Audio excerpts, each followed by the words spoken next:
ज्ञान का भूत अब आजाद हो चुका था। अमित जलकर भस्म हो जाता है। धप्पा नगर फिर से अंधेरे में डूबने लगा। गांव की गलियों में एक बार फिर चलते फिरते हीरे दिखने लगे। जो भी उनके पास जाता उसकी लाश अगली सुबह मिलती। अमित की एक गलती ने पूरे गांव को भयंकर खतरे में डाल दिया था। गांव का कारोबार रुक गया, मशीनें बंद हो गईं, बच्चे स्कूल जाना छोड़ चुके थे। एक रात गांव का सबसे अमीर व्यापारी गोल्डन क्रिमिनल, जो हमेशा डरने वालों का कुछ नहीं होता कहता था, अपने घर लौट रहा था। तभी रास्ते में उसे हीरों का झुंड दिखा। लालच में आकर जैसे ही वो गाड़ी से उतरा, चारों ओर धुआं फैल गया। धुआं छंटा तो गोल्डन की जली हुई लाश वहीं पड़ी थी। अब ज्ञान का भूत और भी ताकतवर हो चुका था। शहर में टाइटन नाम का एक शख्स आराम से टीवी देख रहा था। तभी स्क्रीन पर ज्ञान का भूत नजर आता है और अगले ही पल वो टीवी से निकलकर टाइटन को खींच लेता है। सुबह उसकी भी मौत की खबर पूरे गांव में फैल जाती है। राय स्टार ने अपने बच्चों से कहा था, घर से बाहर मत निकलना, लेकिन एक दिन पीहू खेत की ओर निकल गई। घास के बीच कुछ चमकता देखा तो पास गई और वो चमकता हीरा अचानक ज्ञान का भूत बन गया। पीहू की भी वहीं दर्दनाक मौत हो गई। राय स्टार टूट गया। अपनी बेटी की लाश को जलाते वक्त उसकी आंखों में सिर्फ बदला था। उधर नरूटो के माता पिता गांव से बाहर जाने की तैयारी में थे, लेकिन रास्ते में उनकी गाड़ी पलट गई और दोनों की दर्दनाक मौत हो गया। अब राय स्टार का बेटा चिंटू ही आखिरी उम्मीद था। उसने पापा की दी बंदूक संभाली, लेकिन जब एक दिन स्कूल जाते समय उसने छत पर भूत को देखा और गोली चलाई तो भूत बार बार अपनी जगह बदलने लगा। आखिर में चिंटू को भी उसने जिंदा नहीं छोड़ा। राय स्टार अपने बेटे की लाश लेकर रामू काका के पास गया। काका,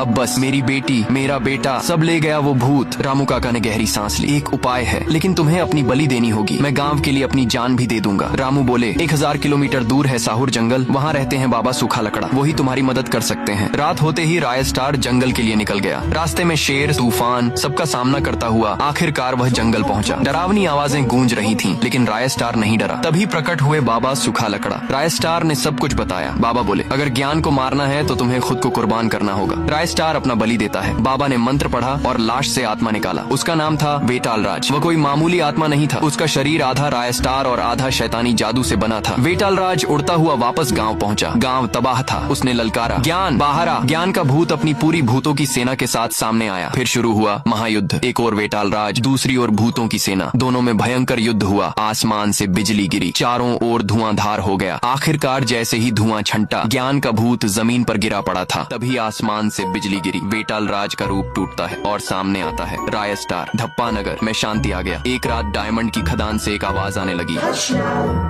No one can hear you scream here. क्या धप्पा नगर फिर से भूतों का गुलाम बन जाएगा? या कुछ और पार्ट 3 के लिए कमेंट करो। धप्पा नगर अभी जिंदा है।